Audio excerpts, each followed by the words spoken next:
Hello everyone, welcome to organic chemistry name reaction series. और आज इस वीडियो में जिस नेम रिएक्शन का हम लोग बात कर रहे हैं उसका नाम है कैनिजारो रिएक्शन।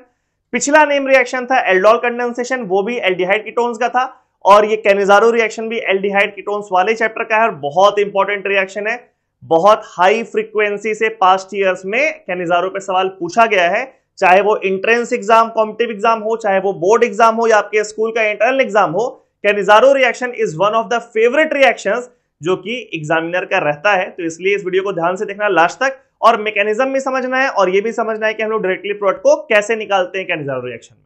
सबसे पहला बात हम लोग ये समझते हैं कि कौन सा ऐसा कंपाउंड है जो कैनिजारो रिएक्शन देता है। तो Cannizzaro reaction is given by an aldehyde which has no alpha hydrogen. ठीक है, जैसे यहां पे हम इसको मेंशन करते हैं तो यहां एक एल्डिहाइड हम लिख रहे हैं HC डबल बॉन्ड OH। पहली बात तो ये एल्डिहाइड है, पहला कंडीशन ये होना चाहिए। और दूसरा कंडीशन है कि इसके पास कोई अल्फा हाइड्रोजन नहीं होना चाहिए। जैसे इस कार्बन के पास तो मेरे को दिख रहा है कोई अल्फा कार्बन भी नहीं है, ना इधर कोई कार्बन ना इधर कोई कार्बन, तो ये बहुत कंफर्टेबली कैनिजारो रिएक्शन देगा। लेकिन अगर मान लीजिए यहां पे हम एक एल्डिहाइड लेकर के आते हैं, ऐसा CH3C डबल बॉन्ड OH, ऐसा एल्डिहाइड, तो ये वाला एल्डिहाइड कैनिजारो रिएक्शन नहीं देगा क्योंकि इस एल्डिहाइड के पास अल्फा हाइड्रोजन प्रेजेंट है। तो पहला कंडीशन आप लोग नोट डाउन कर सकते हैं कि Cannizzaro reaction is given by an aldehyde. सबसे पहला कंडीशन क्या है कि वो किससे देगा? कंडीशन, पहला condition, it should be N aldehyde. ठीक है, ध्यान रखना कीटोन कैनिजारो रिएक्शन नहीं देता है। और दूसरा कंडीशन है should not have alpha hydrogen, उसके पास कोई अल्फा हाइड्रोजन नहीं होना चाहिए। ये दोनों कंडीशन सेटिस्फाई होगा तभी कैनिजारो रिएक्शन रहेगा। और कैनिजारो रिएक्शन के लिए जो रिएजेंट हम लोग यूज करते हैं, यानी कि एल्डिहाइड तो उसका रिएक्टेंट हो गया, बट उसको रिएक्ट किससे करेंगे? तो रिएजेंट इज नथिंग बट यहां पे हम लोग लिखे रहते हैं OH माइनस।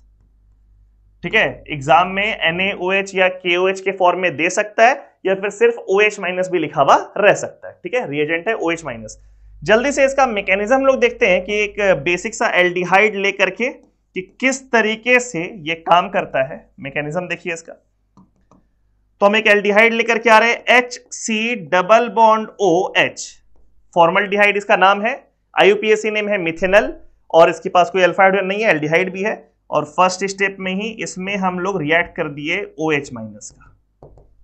ठीक है, तो फर्स्ट स्टेप में क्या होगा? अब OH माइनस के पास कोई अल्फा हाइड्रोजन नहीं है। बाबू अगर अल्फा हाइड्रोजन होता तो ये OH माइनस काम कर रहा होता बेस के जैसा और उस अल्फा हाइड्रोजन को रिमूव कर लेता, जैसा कि वो एल्डोल कंडेंसेशन में करता है। एल्डोल कंडेंसेशन का कंडीशन क्या होता है कि उसमें एल्डिहाइड या कीटोन दोनों में से कोई भी चलेगा और अल्फा हाइड्रोजन कम से कम एक होना चाहिए। अगर वो मैकेनिज्म आप नहीं देखें तो हम सजेस्ट करेंगे इसको देखने के पहले आप डिस्क्रिप्शन में दिए हुए लिंक को जाकर के क्लिक करें और एल्डोल कंडेंसेशन का मैकेनिज्म देखें तो और अच्छे समझ में आएगा कि क्यों हम बार बार बोल रहे हैं कि अल्फा हाइड्रोजन नहीं होना चाहिए। क्योंकि अगर अल्फा हाइड्रोजन होता तो OH माइनस साथ एल्डोल कर लेता वो। ठीक है, वो बेस कैसा काम करता है OH माइनस। यहां पे OH minus will act as nucleophile और वो इस इलेक्ट्रोफाइल में इस तरीके से अटैक करेगा। क्योंकि इसके पास कोई अल्फा हाइड्रोजन है नहीं तो ये OH माइनस बेचारा मजबूर है कि वो बेस कैसा काम कर नहीं सकता है, तो वो किसके तरह काम करेगा? यहां पे वो काम करेगा एज न्यूक्लियोफाइल। तो ये एल्डिहाइड ये है इलेक्ट्रोफाइल, यानी कि उस पे एरो आ रहा है कोऑर्डिनेट बॉन्ड का, और इससे एरो निकल रहा है तो ये हो गया न्यूक्लियोफाइल। ऐसा हम पहले ही बता चुके हैं अपने वीडियो लेक्चर्स में कि जब भी दो रिएक्टेंट आपस में रिएक्ट करता है, जिससे एरो निकलता है वो कहलाता है न्यूक्लियोफाइल और जिस पे एरो जाता है वो कहलाता है इलेक्ट्रोफाइल। ठीक है, तो फर्स्ट स्टेप का रिएक्शन होने के बाद क्या फॉर्म यहां पे करेगा? तो HC यहां पे आ गया, O पे -4, सब लोग को दिख रहा होगा ये बॉन्ड टूटा है ऊपर में। पहले से इसके पास 2 लोन पेयर था, एक और लोन पेयर क्रिएट हो गया और नेगेटिव चार्ज आ गया। ये हाइड्रोजन तो है ही पहले से, और यहां पे लग गया OH ग्रुप जो कि न्यूक्लियोफाइल की तरह काम किया और आके अटैच हो गया। ठीक है, अब कैनिजारो रिएक्शन ना इतना स्पेशल रिएक्शन क्यों, ये भी समझो।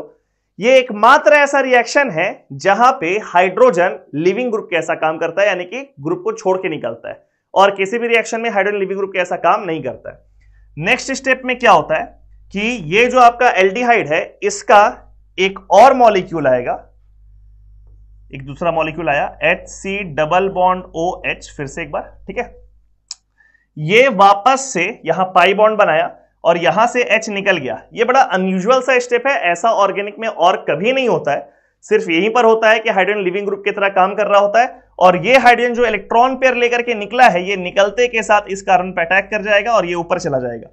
ये जो आप देख रहे हैं इस केस में हो क्या रहा है, this hydrogen is basically acting as nucleophile, उससे एरो निकला है, और ये वाला जो दूसरा वाला एल्डिहाइड है this is acting as electrophile. तो आपको दिख रहा है दो मॉलिक्यूल हम लोग एल्डिहाइड का यूज किए, एक मॉलिक्यूल यहां पर और एक मॉलिक्यूल यहां पे, और वो दोनों मॉलिक्यूल इलेक्ट्रोफाइल है।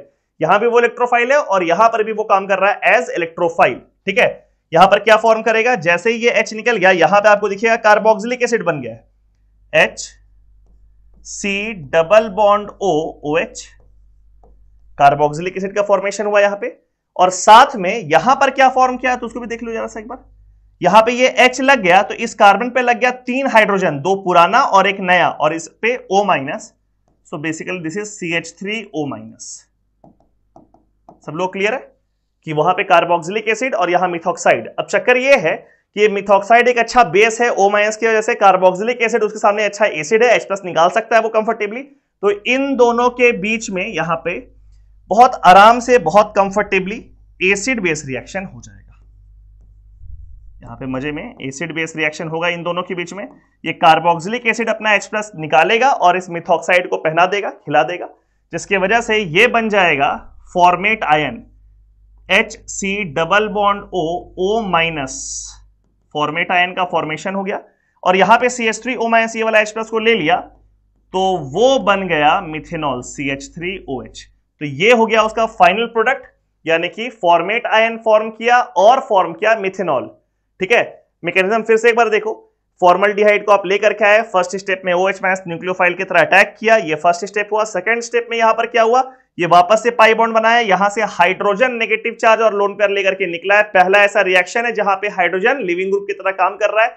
बगल में एक दूसरा एल्डिहाइड है, सेम मॉलिक्यूल, ये वाला बिना अल्फा हाइड्रोजन वाला, और इस केस में ये hydrogen will be acting as nucleophile, जो कि जिससे एरो निकला है, और ये aldehyde will be acting as electrophile. यहां पे बना ये कार्बोक्सिलिक एसिड और मिथॉक्साइड आयन, जिसके बीच में हो गया एसिड बेस रिएक्शन। और फाइनली जो प्रोडक्ट बना वो क्या है, वो है फॉर्मेट आयन और साथ में मिथेनॉल।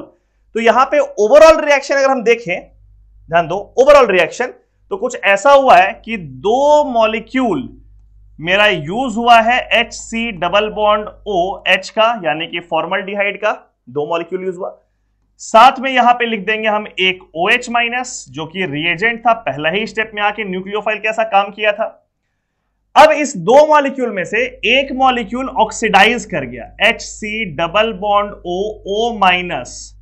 अब गौर से देखेंगे यहां पे हुआ है ऑक्सीडेशन, और साथ में ये दूसरा मॉलिक्यूल जो था वो रिड्यूस कर गया है। ठीक है, आप लोग चाहो तो ऑक्सीडेशन स्टेट निकाल के भी देख सकते हो, चाहो तो ऐसा भी सोच सकते हो कि इस तरह का फॉर्मेट होता है ऑक्सीडेशन का ऑर्गेनिक कंपाउंड में, कि आप अगर अल्कोहल को ऑक्सीडाइज करोगे तो वो कन्वर्ट करता है एल्डिहाइड या कीटोन में।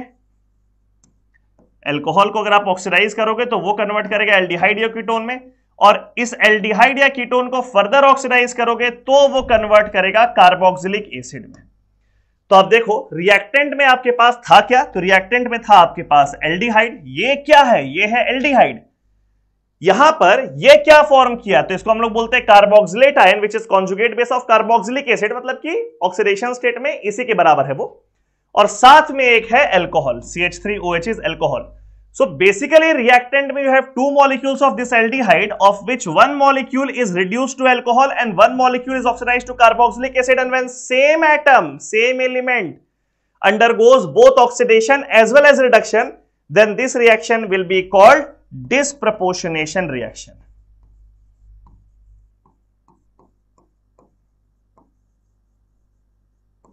This reaction is what? Cannizzaro reaction is an example of disproportionation reaction। बड़ा इंटरेस्टिंग फैक्ट है ये, क्योंकि रिएक्टेंट में एल्डिहाइड है, वो ऑक्सीडाइज कर रहा है कार्बोक्सिलेट आयन में, वो रिड्यूस कर रहा है अल्कोहल में। तो basically this is an example of disproportionation reaction, जो आप लोगों को ध्यान में रखना है। ओवरऑल रिएक्शन के लिए आप लोगों को दिख रहा है कि यहां पे एक बार में कैसे प्रोडक्ट बनाएंगे, तो यहां पे दो मॉलिक्यूल निकल करके आपको चेक करना है कि इस एल्डिहाइड के पास अल्फा हाइड्रोजन है कि नहीं। अगर नहीं है तो वो करेगा कैनिज़ारो रिएक्शन, साथ में अगर दिया हुआ है OH- तो ठीक है, दोनों कंडीशन देखना है। पहला कंडीशन एल्डिहाइड होना चाहिए विथ नो अल्फा हाइड्रोजन, दूसरा कंडीशन साथ में कौन होना चाहिए, OH-। एग्जाम में ये बात कैच करना कि रिएक्टेंट और रिएजेंट के साथ कौन सा रिएक्शन हो रहा है, ये आधा काम आप खत्म करेगा और आधा काम उसका प्रोडक्ट बना करके। तो कैनिजारो रिएक्शन हो रहा है कि नहीं हो रहा है, इसको पकड़ने के लिए दोनों कंडीशन ध्यान रखना। एल्डिहाइड होना चाहिए विथ नो अल्फा हाइड्रोजन और साथ में रिएजेंट होना चाहिए OH माइनस। अगर ये दोनों कंडीशन सेटिस्फाई करता है, अगर ये दोनों कंडीशन सेटिस्फाई करेगा तो वहां पे होगा कैनिजारो रिएक्शन। डिस्प्रोपोर्शनेशन, इसमें से दो जो है उसमें से एक मॉलिक्यूल ऑक्सीडाइज कर जाएगा कार्बोक्सिलेट आयन में, H को हटा के O माइनस लगा दो, और दूसरा वाला रिड्यूस कर जाएगा एल्डिहाइड में, सॉरी एल्कोहल में। तो एक ही कार्बन का है, CH3OH हो गया। ठीक है, एक और एग्जांपल हम लोग देखते हैं, जैसे कि इस एल्डिहाइड को देखिए, यहां पे बेंजीन रिंग है, C double bond OH, this aldehyde is called benzaldehyde.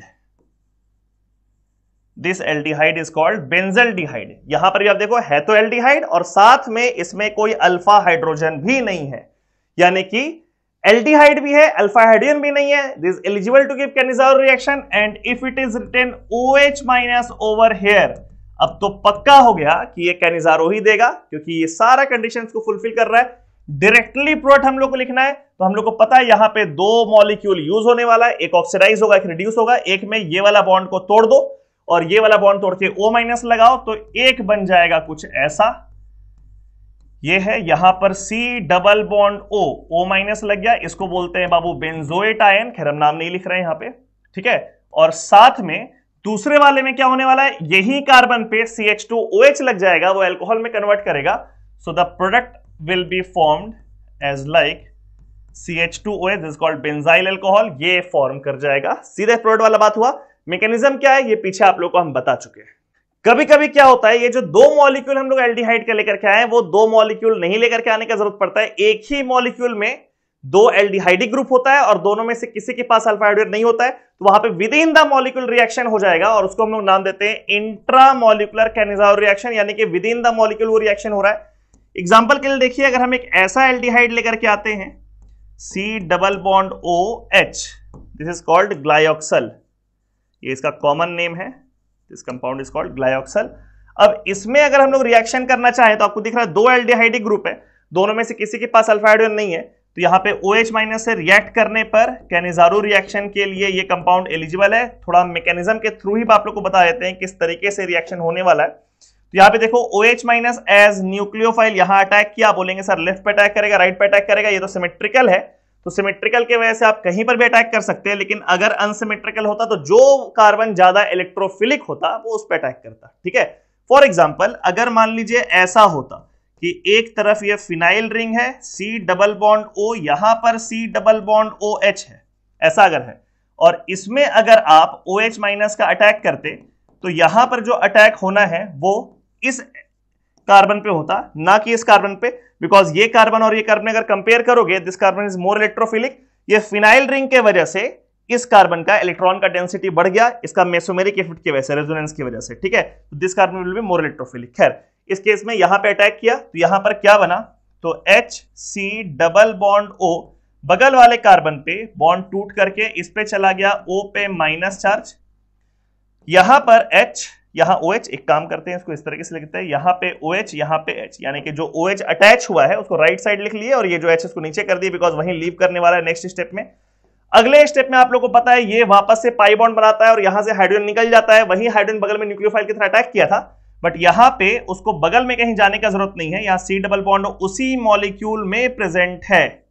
तो ऐसा कुछ हो गया, मतलब कि विद इन द मॉलिक्यूल ये H निकला और खट से बगल वाले पे अटैक कर दिया। बेसिकली वो पूरा डिटैच हुआ भी नहीं है, पूरा का पूरा मॉलिक्यूल से अलग हुआ भी नहीं है, विद इन द मॉलिक्यूल ये बॉन्ड टूटता जाएगा, यहां पे बॉन्ड फॉर्म करता जाएगा और यहां पर क्या बनेगा, तो देखिए यहां पे HC यहां ऊपर में लग गया O पे माइनस चार्ज। क्लियर है सब लोग को, ये O पे माइनस चार्ज, ये H इस कार्बन पे अटैच हो गया और बगल में C डबल बॉन्ड OH, यहां पे डबल बॉन्ड बन गया, ये OH वैसा ही रह गया। ठीक है, अब यहां पे है O माइनस और यहां पे OH है, तो इन दोनों के बीच में एसिड बेस रिएक्शन हो जाएगा और एसिड बेस रिएक्शन होने के बाद यहां पे लग जाएगा H और यहां पे लग जाएगा O माइनस, तो यहां पे कुछ इस तरह का कंपाउंड बनेगा, कुछ इस तरह का कंपाउंड यहां पे फॉर्म करेगा, इसको हम यहां बना रहे हैं। तो यहां पे लग जाएगा H, ये वाला H यहां से निकल के यहां चला जाएगा, तो यहां कोना में CH2OH, ठीक है ना, ये वाला CH2OH, और बगल में C double bond O minus, बगल में C double bond O minus. This is the final product form, जिसमें कि यहां पे दो मॉलिक्यूल नहीं यूज हुआ है बेसिकली, और एक ही मॉलिक्यूल के साथ रिएक्शन हो गया, ठीक है। तो डिफरेंस क्या हुआ, तो अगर आप इंट्रामोलिकुलर कैनिजारो रिएक्शन कर रहे होंगे तो इस रिएक्शन का जो ऑर्डर होगा, ऑर्डर ऑफ रिएक्शन होता है ना केमिकल काइनेटिक्स में, उसका वैल्यू होगा 2। क्यों होगा, बिकॉज एक ये एल्डिहाइड और एक OH माइनस, कुल मिलाकर के दो ही मॉलिक्यूल इन्वॉल्व रिएक्शन में रिएक्टेंट का, तो यहां पे ऑर्डर हो गया 2। लेकिन अगर एक बेसिक सा कैनिजारो रिएक्शन आप देखते हैं ये वाला मैकेनिज्म के साथ, तो यहां पे एल्डिहाइड 2 मॉलिक्यूल यूज हुआ है, OH माइनस 1 मॉलिक्यूल यूज हुआ है।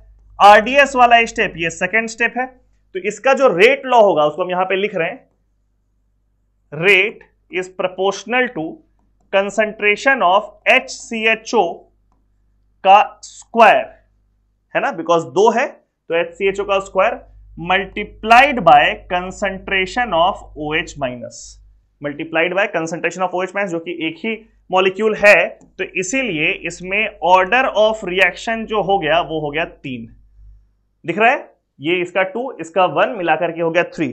तो बेसिक सा कोई कैनिजारो रिएक्शन है तो उसका ऑर्डर हो जाएगा 3, लेकिन अगर इंट्रामोलर कैनिजारो है तो उसका ऑर्डर हो जाएगा 2। So that's it, Cannizzaro reaction का आप लोगों को मैकेनिज्म बता दिए, ऑर्डर बता दिए, डायरेक्टली प्रोडक्ट कैसे निकालेंगे वो भी बता दिया, और इंट्रामोलर कैनिजारो में प्रोडक्ट कैसे लिखेंगे और क्या होगा उसका मैकेनिज्म, ये भी आप लोगों को एक्सप्लेन कर दिए। आई होप कैनिजारो रिएक्शन आप लोगों को क्लियर होगा और ये वीडियो काफी हेल्पफुल होगा आपके लिए। अगर ऐसा आप लोगों को भी लगता है तो वीडियो को लाइक कर देना, चैनल को सब्सक्राइब कर देना, वीडियो को शेयर करना अपने फ्रेंड्स क्लासमेट्स के साथ, और नेम रिएक्शन में अगले वीडियो का वेट करना। Thank you so much, good luck.